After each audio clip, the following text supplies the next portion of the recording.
La moissonneuse. Mais c'était pas la moissonneuse de maintenant, c'était la lieuse. C'était l'occasion de faire la fête aussi? Oui, oui. Oh, on était jeunes, mais enfin, ça nous peinait. Je vous assure que ça nous peinait. Hein. Je vous laisse travailler. Vous savez qu'en réalité, on travaillait des journées entières à la fusée. Et regardez comme on est plié. Vous voyez, il y a des paysans, à la fin de leur vie, ils peuvent plus se déplier. Parce que à cette époque-là, le paysan, on reconnaissait sa marche. Le paysan avait une marche un peu cassée comme ça. C'est un travail horrible, terrible. Surtout que, vous savez, il y a des pays où le temps est menaçant. Nous en savons quelque chose. Oui, en Bretagne, oui. Bon, et dans ce cas-là, il faut se dépêcher de rentrer le blé. C'est une question vitale pour l'année à venir. Et les paysans travaillent jusqu'à la nuit. Oui. Regardez les gestes, les gestes comme ils sont. Et je trouve ça extraordinaire parce que c'est des gens qui l'ont pas fait depuis très longtemps. Et pour aider les jeunes paysans, ils sont venus, ils ont repris leur fossile, ils ont repris tout ça. Alors, Jean-Pierre, expliquez-moi quand sait-on et détermine-t-on que le blé est mûr? Alors vous savez que même les paysans les plus perfectionnés, les plus mécanisés d'aujourd'hui ont toujours ce geste antique. Le blé n'est mûr que lorsqu'il n'est plus rayé à bas longue et lorsqu'il reste cassant sous la dent. Lorsque le grain reste cassant sous la dent. Voilà. C'était très difficile de le mettre sous ma dent en tenant le micro dans le bon sens. Je vais vous aider. Donc là, on vient de quitter l'ère où les femmes faucillent et puis on va arriver à la faux. Alors la faux, on l'utilise encore aujourd'hui? La faux, on l'utilise, oui, parce qu'il y a des coins quand même, surtout dans les Cévennes, il y a des petits champs. La faux s'utilise beaucoup, et je vous dirais même qu'elle s'utilise surtout depuis qu'il y a des résidences secondaires, parce qu'il reste très souvent, ils ne viennent qu'au mois de juillet, au mois d'août, ils trouvent leur maison entourée d'herbes folles, et ils demandent aux paysans à ce moment-là de sortir la faux pour leur dégager la porte d'entrée. Mais vous allez voir, le métier de faucheur était vraiment terrible. Regardez, je ne sais pas si on va les voir, les faucheurs, comme c'est beau ce balancement. C'est extrêmement pénible. Regardez, il faut faire très attention de ne pas blesser les ramasseuses qui suivent derrière. La faux, vous savez, c'est un instrument fantastique parce que c'était l'instrument de la révolte. Oui, on disait les paysans mangent la faux à rebours, c'est-à-dire ils redressaient la faux qui devenait comme une arme de guerre avec laquelle ils pouvaient attaquer les chevaliers, ils pouvaient attaquer les hommes de guerre. Ils se sont battus avec leurs instruments de travail, avec leurs faux et avec leurs fourches. Le moment. Ah, monsieur c'est Camille Biette, Biette qu'on vient de rencontrer et qui vient de Châtellerault aussi. Mais il est très très occupé, il ne peut pas nous parler. Alors, au moment de la moisson, quand on fauche, il y a bien sûr les animaux qui sont débusqués. Oui, alors, vous savez, les machines font du bruit, donc les couvées, les perdreaux, les lièvres ont le temps de partir, tandis que le faucheur, les voyait sortir entre ses jambes pratiquement.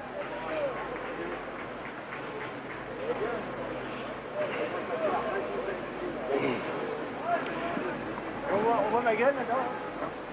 La difficulté en plus, comme on l'a dit, c'est qu'il y avait quelques handicaps. On pouvait attraper du chaume dans les yeux, il y avait des membres qui étaient coupés, il y avait des risques. Vous avez vu les allégories de la mort? C'est la faucheuse. La mort est représentée par un squelette qui brandit une faux. Dans les chansons de Brassens, il en parle d'ailleurs, avec sa grande faux d'agronome. Et le blé était dans la vie intime des paysans, vous voyez. Par exemple, lorsque les camisards, les paysans cévenols se sont révoltés en 1703, ils se révoltaient pour avoir la liberté de culte. Ils n'avaient pas très envie de tuer. Alors dans leur bal, ils fondaient un grain de blé symboliquement pour dire que voilà, si j'étais obligé de tuer, c'était pour la vie, c'était pour avoir le droit de faire pousser le blé à leur façon, comme de prier Dieu à leur façon. Il faut peut-être rappeler quand même, Jean-Pierre, revenir à cette fête, qu'il y a des milliers, mais des centaines de milliers de spectateurs qui sont là depuis 13 heures, depuis en fait le début de cette grande fête, et ils sont d'une patience extraordinaire. Ils ont assisté donc au battage tout à l'heure, maintenant bien sûr ils sont là pour la grande moisson, et ils sont charmés. Oui, et les gamins, vous avez remarqué que les gamins se glissent au premier rang, ils tendent leurs mains, un épi, un épi, un épi, et les gens leur tendent des épis comme si c'était quelque chose de très précieux. Et je crois qu'il y a beaucoup d'entre eux qui n'avaient jamais vu un champ de blé. On le leur a mis sous le nez. Alors dans un instant, le cortège des moissonneuses-batteuses donc, eh bien, va rentrer en action. Il y a 3 gros engins, Fiat Agri, des moissonneuses-batteuses qui font 16 tonnes chacune. Quand je vois ce champ de blé, je pense tout d'un coup à une anecdote que me racontait Macorlan. Ça se passait dans la plaine de Jouarre, sur le plateau de Jouarre, où il y a beaucoup de blé. Et il voyait un paysan, un de ses amis, Maurice, qui avait sa fillette avec lui. Et Macorlan regarde cette fillette, et il regarde ses yeux et dit, tu sais Maurice, ta fille a des yeux magnifiques. Et l'autre lui a répondu, ah oui monsieur Macorlan, mais si vous les voyez dans les blés. Un poète qui parlait au poète. Voilà, c'est un paysan poète. Et vous savez, chez nous, en occitan, il y a des proverbes qui sont très forts. On dit par exemple, c'est tibavo como savia de blavendre. Qu'est-ce que ça veut dire? Tomber le torse comme s'il avait du blé à vendre. Avoir du blé à vendre, c'était le signe de la richesse. Les moissonneuses-batteuses, elles vont à 2 km/h, c'est-à-dire elle est suivie par une remorque à grains. Une remorque à grains, c'est-à-dire, elle fait tout. C'est vraiment la machine moderne qui non seulement coupe le blé, mais le bat, mais le vanne, enlève la poussière et finalement rend le grain. Le grain va sortir par un tuyau, se déverser dans une remorque qui se trouve dans un tracteur qu'on va peut-être apercevoir. Vous voyez le bras de la remorque? Oui. Oh, c'est extraordinaire, devant l'Arc de Triomphe, vous avez le bras de la remorque qui passe, vous savez. C'est formidable. C'est formidable parce que, vous savez, les paysans ont souvent défilé sur les Champs-Élysées, mais les paysans ont toujours défilé en uniforme, avec le casque sur la tête et le fusil sur l'épaule. Parce que le paysan, non seulement il fournissait la chair, les bœufs, etc., mais aussi, hélas, il fournissait la chair à canon. Si vous voyez tous nos monuments aux morts dans les villages de France, tous ces noms de paysans, parce que le paysan, c'est lui qu'on a envoyé à la guerre. L'ouvrier, on en avait besoin pour fabriquer les obus, pour fabriquer les canons. Et il y a ce vers extraordinaire du poète d'Aragon qui dit la paix, c'est le temps où le soc des charrues crisse sur les ossements. Regardez ces images qui sont superbes et qui sont vraiment symboliques et historiques. Nous devons donc aux caméras et alors les paysans vont maintenant... Ce flou Hamilton. Voilà, ils arrivent, et c'est vrai, ils arrivent, ils défilent. Au lieu de défiler avec des tanks, des machines à faucher les hommes, enfin nos paysans défilent avec des machines à faucher le blé. Alors, le blé nourricier. Beaucoup d'applaudissements, bien sûr, pour ces jeunes agriculteurs. Ils sont 80 000 donc, en France, de moins de 35 ans. Ils sont 2 millions au total. Et il y a 1700 agriculteurs qui sont venus, qui ont fait le déplacement donc, de leur province pour venir donner un coup de main donc, pour monter ce grand spectacle. Mais les agriculteurs d'aujourd'hui... ils ont un rôle quand même très, très important, pluridisciplinaire. L'agriculteur d'aujourd'hui est presque un savant, c'est un intellectuel, vous savez. Il se pose journellement des questions dont sa vie dépend. Il doit se demander à quelle période planter son blé, choisir la terre pour le planter, choisir les engrais, il doit choisir quelle sorte de blé planter, il doit le surveiller. Il est tous les jours dans son blé en train de le surveiller, le paysan. Il fait attention aux maladies. Les maladies doivent être saisies tout de suite, comme les maladies des hommes d'ailleurs. Plus tôt on les soigne, plus vite elles guérissent. Chaque maladie a son propre remède. Ensuite, il y a les désherbants. Ensuite, il y a les insecticides parce qu'il y a des insectes qui attaquent les blés, il y a les oiseaux qui attaquent les blés. Ces blés sont constamment menacés. Quand il y a l'orage, il y a des paysans qui ne peuvent pas s'empêcher de se lever la nuit comme si l'enfant était malade. Et ils vont voir leur blé, ils ouvrent les volets, ils regardent le blé pour voir s'il ne souffre pas trop, s'il ne se couche pas trop. Et ensuite, il y a les questions de la coopérative. Il faut entendre les conversations des paysans dans les coopératives. C'est des conversations de chimistes, ils parlent des Anglais. C'est des conversations de mécaniciens, parce que le paysan, très souvent, il a plus souvent les mains dans le cambouis que dans la terre aujourd'hui. Vous voyez ces machines, tout ça, ça demande un entretien formidable. Vous savez que pour semer, par exemple, pour semer exactement la quantité de blé qu'il faut, il faut un réglage très fin, très pointu. Regardez comme ces extraordinaires machines qui avancent. Et évidemment, plus il y a de machines, moins il y a de paysans. C'est comme partout. Hein. C'est vrai que c'était un pari complètement fou quand même que celui de Dominique Menu et de Gadveil et du CNJA. Parce que quand ils ont frappé aux portes et ils ont dit on a un projet, on veut que les Champs-Élysées soient transformés en champs de blé. On a dit bon, ils sont gentils, mais on les a pas pris au sérieux. Et puis, peu à peu, ils ont monté le projet, et avec beaucoup de talent, avec beaucoup d'expérience. C'est vrai que ce sont des gens qui ont déjà fait des spectacles aux Tuileries, entre autres, l'année dernière, au moment du bicentenaire de la Révolution. Et puis, ils y sont parvenus. Et cela grâce, pour vous dire que le blé, donc, est dans des palettes. Il y a 15 000 palettes ici, sur les Champs-Élysées. Des palettes très solides et dont on a testé la résistance au fur et à mesure des mois. En fait, l'opération, elle a commencé en février. Je crois que le résultat de cette opération, c'est pas dans les journaux demain qu'on le verra. Il faudrait être ce soir dans les familles, lorsque les gens, parce que vous avez remarqué, il y a beaucoup de gens qui sont en famille avec les enfants, avec même les grands-parents, quand ils vont rentrer, qui vont discuter chez eux. Ils vont discuter de cette journée. Et puis ils ont quand même parlé avec les agriculteurs, parce qu'il y a beaucoup de choses qui se passent en marge. Voici, on rejoint les machines là.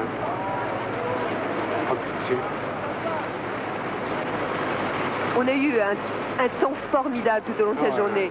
Hier soir, on a eu très très peur. Toute la nuit, durant l'installation du blé, eh bien, les 1700 agriculteurs qui avaient donc cette mission à remplir, eh bien, ont été complètement trempés. Et puis ce matin, comme par miracle, le ciel s'était dégagé. Voilà. Et maintenant, je pense que derrière les machines, dans un moment, à quelle allure elles ont. Vous imaginez ce que c'était les moissons avant, quand on fauchait à la faux, comme nous venons de le voir, que les hommes arrivaient, se levaient à 3 h du matin, montaient sur des charrettes avec les femmes debout sur des charrettes pour aller sur les lieux du travail. Et la moisson était brûlante, elle était chaude. Oui, il faisait un soleil accablant, ils travaillaient jusqu'au soir, ils mangeaient sur place. Puis ils rentraient à 9 h du soir pour le dernier repas, ils couchaient dans des écuries entassées, on faisait venir des gens de partout, on fauchait à tour de rôle chez les uns et chez les autres. C'était un travail infernal, ce qui fait qu'après le battage, c'était la grande décompression, c'était une folle fête. Et je crois que si les paysans ont marché, parce qu'ils ont marché, cette idée est folle, ils y ont cru, ils sont venus. Les jeunes paysans et les vieux sont venus, c'est parce qu'ils ont le goût de la fête. Les paysans, vous savez, tout autour de l'histoire de France, ils se serraient la ceinture, ils crevaient de faim, et on ne sait pourquoi, lors d'un mariage, ou 2 ou 3 fois par an, les villages faisaient des fêtes formidables, ils s'en faisaient péter la sous-ventrière, ils se saoulaient la gueule, ils gueulaient, ils chantaient, etc., quitte à crever de faim le lendemain. Et je trouve que cette espèce de folie des Champs-Élysées que nous avons vécue aujourd'hui ressemble à ces coups de folie généreuse, de folie sympathique des paysans de toujours. Derrière ces machines, dans quelques instants, on va apercevoir un cortège d'hommes, de femmes, d'enfants. C'est la nouvelle génération d'agriculteurs. Oui, et je suis très ému. Parce que finalement, cette race d'hommes qu'on appelle les paysans et qui est quand même en train de disparaître, il faut le dire, elle arrive du fond des âges. Cette race de paysans a commencé à gratter la terre avec les ongles, puis avec des bouts de bois, puis avec des bouts de fer. Et puis, le paysan a été pendant des siècles victime de 3 oppresseurs, le roi, le seigneur et le curé et l'église. Ils se sont libérés un petit peu à la Révolution, puis de nouveau, ils sont tombés sous la coupe des exploiteurs. Les paysans ont été vraiment poussés à la révolte, il y a eu toutes ces jacqueries. Et maintenant, la paysannerie telle qu'on l'a connue est en train de disparaître. Les paysans sont de moins en moins nombreux, de plus en plus techniciens. Et vous voyez, ils ont affaire à ces énormes machines que vous voyez arriver, fantastiques. Ils les louent d'ailleurs, ils ne peuvent pas se les payer. C'est des compagnies, compagnies. Ça vaut très très cher, 1 million, 1,1 million, je crois. Une machine comme ça, mais même peut-être plus. Et ces machines-là remontent. C'est-à-dire, elles commencent les moissons dans les pays où il fait chaud, où le blé mûrit d'abord, et peut-être à petit, elles remontent vers le nord, elles remontent aussi en altitude, elles suivent le mûrissement des blés. C'est une lente remontée de la France de ces machines. Regardez, autour de ces machines, Voilà les paysans qui arrivent.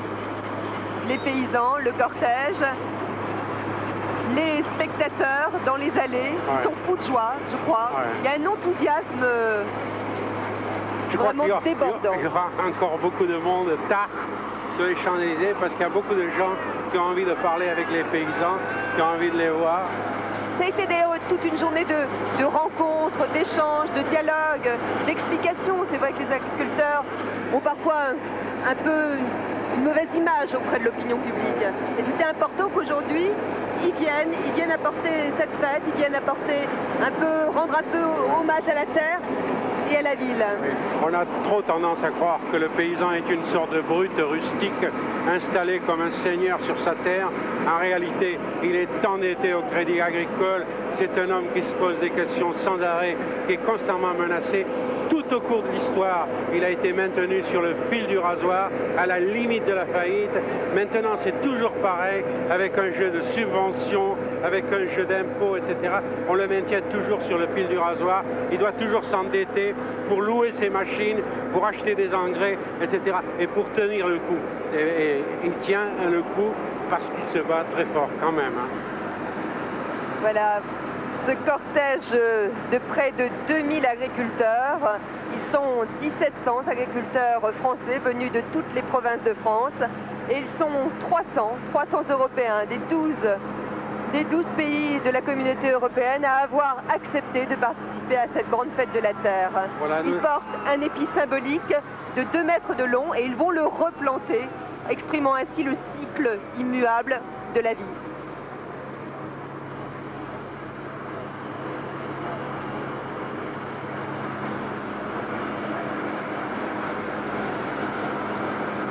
Alors nous allons au-devant des machines, nous longeons les machines. Vous avez remarqué avec quelle précision elles le coupaient. Elles sont 3 et à 1 centimètre près, elles coupent tout. Ce blé qui a été planté cette nuit, la nuit dernière, cette nuit, il n'y aura plus rien. Demain matin, les Champs-Élysées seront propres, rendus à la circulation. impeccables, rendus à la circulation, au pot d'échappement, mais pendant quand même 24 heures, ils auront vécu dans l'odeur du blé et de l'herbe. On parlait cet après-midi de l'odeur. C'est vrai qu'elle a été pénétrante tout au long de cette journée. On la sent encore, on la sentait avec la fraîcheur du soir qui commence à tomber, ça exalte cette odeur de campagne, ce souffle chaud.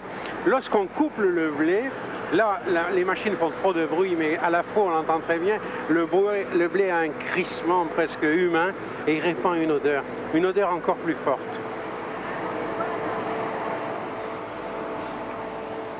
Voilà, nous dépassons les dernières machines et nous arrivons maintenant donc sur les paysans. Oh là là! Ça fait un vacarme. Oh ouais, c'est un vacarme! Et dans ce dernier soleil couchant, il y a une dernière larme de soleil entre l'Arc de Triomphe et les Champs-Élysées. Bien sûr, beaucoup, comme vous le voyez, de photographes sont présents. Également pas mal de caméras de télévision. Mais ces images, vous les voyez en exclusivité sur Antenne 2. Grâce à un accord que nous avons passé donc avec les jeunes agriculteurs. Vous avez remarqué que dans notre belle langue française, tous les mots importants sont des monosyllabes. La vie, la mort, l'or, le soleil, la mer, le ciel, le vent, le blé. Et le blé. Et le blé. Je crois qu'il n'en a jamais été autant question à Paris. Regardez, ce soleil d'or, tout comme le blé, sous l'arche de l'Arc de Triomphe. Et ces agriculteurs très dignes, très nobles, heureux de participer. Oui, qui descendent les Champs-Élysées en brandissant non plus le fusil baïonnette canon, mais un épi de blé. L'arche de la fraternité, elle porte bien son nom aujourd'hui. Voilà, et il y a des paysans de toute l'Europe, un peu de tous les âges. Il y a ceux qui nous ont aidés aussi à faire ce reportage, qui nous ont tuyautés. Eh oui, on a eu besoin d'eux. sous les applaudissements considérables de la foule ici présente, amassée depuis cet après-midi.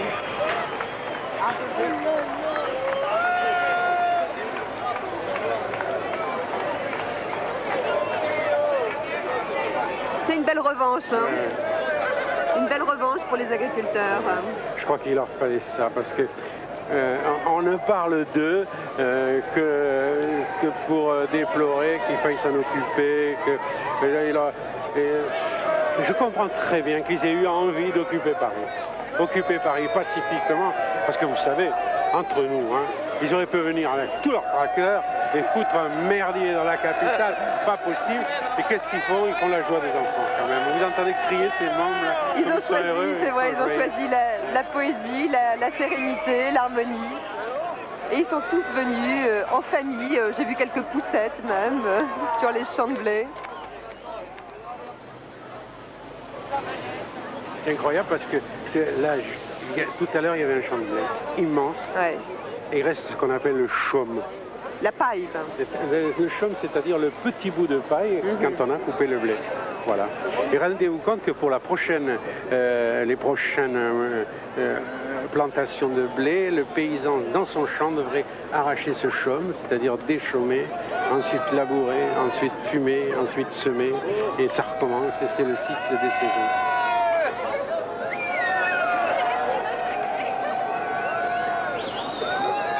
Voilà, les agriculteurs applaudis donc par les citadins, les Parisiens. Ah oui, je crois qu'ils ont un beau succès là. Et on voit les 2000 épis de blé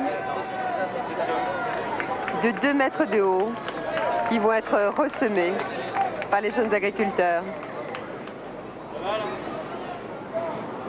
Vous savez, une chose qui m'a toujours amusé, c'est quand on va dans une qui porte des noms étonnants, Austerlitz, Coton, et alors ils choisissent leur blé en fonction de leur terre, en fonction de l'époque à laquelle ils veulent le récolter, et ce blé qui est toujours menacé.